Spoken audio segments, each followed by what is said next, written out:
সুস্থ হয়ে স্বাভাবিক জীবনে ফিরে যায় তাহলে মানুষের নীলফামারীতে বর্ণাঢ্য আয়োজনে বিশ্ব রেড ক্রস ও রেড ক্রিসেন্ট দিবস 2025 পালিত হয়েছে।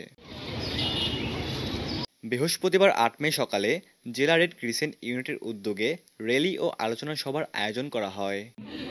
-nil.com ওয়েবসাইটে আমরা এটা আপলোড করব।